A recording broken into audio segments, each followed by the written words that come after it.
আমি এখন ভাবাদিঘির পাড়ে আছি। গতকাল কলকাতা হাইকোর্টের মাননীয় বিচারপতি বলেছেন 3 মাসের মধ্যে ভাবাদিঘির কাজ শুরু করতে হবে এবং এই হচ্ছে ভাবাদিঘি। এবং দেখাবো আপনাদেরকে যে আমি খুব দেখানোর চেষ্টা করছি ওই যে জায়গা ওই পর্যন্ত ভাবাদিঘির কাজ হয়ে থমকে গিয়েছিল এবং সামনে ভাবাদিঘির ওপর প্রান্তে পুকুর ওপারে কাজ হয়ে বন্ধ হয়ে গিয়েছিল। এই মাঝখানটার কাজ কিন্তু বন্ধ ছিল। এই কাজটা শুরু হলেই তারকেশ্বর বিষ্ণুপুর যে রেল লাইন, সেই রেল লাইনটা হচ্ছে কিন্তু আমূল পরিবর্তন হবে।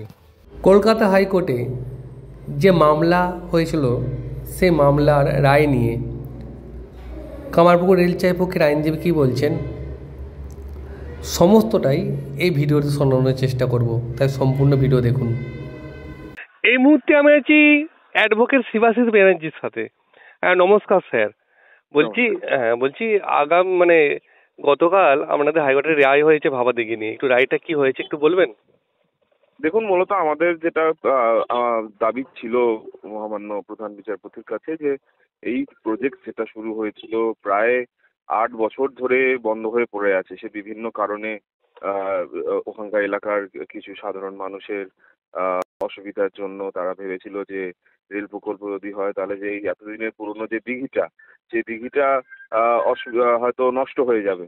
কিন্তু গতকাল আমরা মহামান্য প্রধান বিচারপতির এজলাসে পুরো ব্যাপারটাই আমরা তুলে ধরেছিলাম যে এখন আমরা 2025 সালে রয়েছি। 2025 সালে দাঁড়িয়ে থেকে এমন কোনো কাজ নেই যেটা করা যায় না।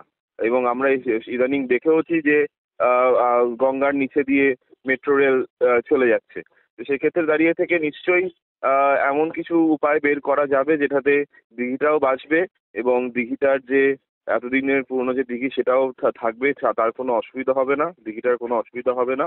এবং তার সাথে সাথে এই যে রেল প্রকল্প যেটা বহুদিন ধরে আটকে পড়ে রয়েছে সেটাও বাস্তবায়িত হবে এবং সাধারণ মানুষ এটা যদি হয়, রেল প্রকল্পটা যদি হয়, সাধারণ মানুষ প্রচুর উপকৃত হবে।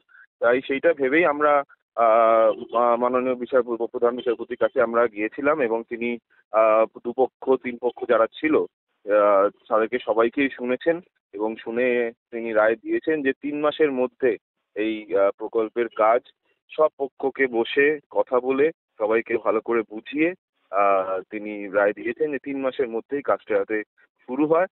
এবং এই কাজটা যদি বাস্তবায়িত হয় তাহলে প্রচুর মানুষ তার উপকৃত হবে এবং ওই এলাকাগুলো সাধারণ মানুষের কাছে আরো পৌঁছে যাবে এবং সাধারণ মানুষ ওই এলাকাগুলোতে যাতায়াতটা নির্বিঘ্নে করতে পারবে।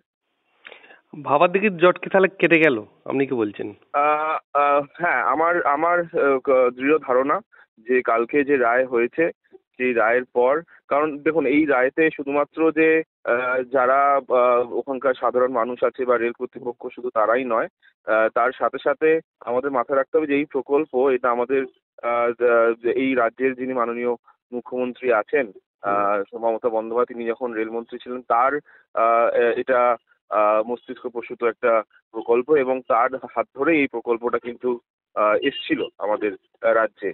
এবং তাই তিনি আমাদের মহামান্য প্রধান বিচারপতি তিনি রাজ্য সরকারের কাছে অনুরোধ রেখেছেন যে এই প্রকল্পটি যেন রাজ্য সরকারও হস্তক্ষেপ করে এবং রাজ্য সরকার হস্তক্ষেপ করে সবাইকে বসিয়ে একটা মীমাংসা করে প্রকল্পটা যাতে তাড়াতাড়ি বাস্তবায়িত হয় সেই আশা তিনি রেখেছেন। এবং আমরাও আশাবাদী যে কালকের রায়ের পর এই প্রকল্পটি খুব সম্ভবত 3 মাসের মধ্যেই, যেটা প্রধান বিচারপতি বলেছেন, মাননীয় প্রধান বিচারপতি বলেছেন 3 মাসের মধ্যে এটা শুরু হবে। আপনাদের প্যানেলে কে কে ছিলেন, আপনারা কজন ছিলেন? দেখুন, আমাদের প্যানেলে আমার সিনিয়র ছিলেন অতরূপ বন্দ্যোপাধ্যায়, আমি ছিলাম এবং আমার একটি জুনিয়র, তার নাম রাজদীপ বিশ্বাস, তিনিও ছিলেন। আমরা 3 জন মিলে আমরা এই কাজটি, এই প্রকল্পটির জন্য যাতে বাস্তবায়িত হয় আমরা সওয়াল করেছিলাম এর পক্ষে। এটা প্রথমবারই কোর্টে উঠলো, প্রথমবারই কিন্তু আপনারা সফল, সেটাই? হ্যাঁ হ্যাঁ হ্যাঁ হ্যাঁ হ্যাঁ এর আগেও দুখানা মামলা করা হয়েছিল এই বিষয়টির উপর, কিন্তু গতকাল মাননীয় প্রধান বিচারপতি আমাদের সওয়াল জবাবের পর আমাদের পক্ষ থেকে যে পিটিশন করা হয়েছিল, সেই পিটিশন দেখার পর পুরোটা বোঝার পর তিনি একসাথে সবকটা মামলাই তিনি একবারে খারিজ করেছেন এবং তিনি এই প্রকল্পের পক্ষে আহ, রায় দিয়েছেন এবং বলেছেন যে সাধারণ মানুষের হয়তো উন্নতির জন্য কিছু জায়গায় মানুষকে বুঝতে হবে এবং কিছু জিনিস যদি সেখানে যদি কিছু অ্যাডজাস্টমেন্ট করা যায় তাহলে সেটা করতে হবে। কোথাও কি বিরোধিতা পেয়েছিলেন আপনারা? দেখুন, আমাদের তরফ থেকে মানে আমাদের ব্যক্তিগতভাবে কোনো বিরোধিতা কেউ সেরকম ভাবে করেনি। যারা সাধারণ ওখানকার কিছু যারা এর আগেও এইটার বিরোধিতা করেছিল, হুম। ওখানকার সাধারণ কিছু মানুষ, তাদের পক্ষে যিনি আইনজীবী ছিলেন তারা তিনি প্রধান বিচারপতির কাছে বলেছিলেন যে এই প্রকল্পটা হলে যে দিঘিটা নষ্ট হবে হবে, কিন্তু মাননীয় প্রধান বিচারপতি তিনি ওনাকেও বলেছেন যে আজকে 250 লোককে দেখতে গিয়ে যদি আজকে 2.5 লাখ লোক যদি ক্ষতিগ্রস্ত হয়, তাহলে সেটা দেখতে গিয়ে আমাদেরকে দেখতে হবে বৃহত্তর বেনিফিটের জন্য আমাদেরকে এটা ভাবতে হবে এবং নিশ্চয়ই এমন কোনো উপায় বেরোবে যেখানে দিঘিটা বেঁচে থাকবে, দিঘিটাকে আমরা রক্ষা করতে পারবো এবং দিঘিটাকে রক্ষা করে আমরা এই রেল লাইনটাকে বাস্তবায়িত করতে পারবো। একদম। ধন্যবাদ স্যার। ধন্যবাদ, ধন্যবাদ।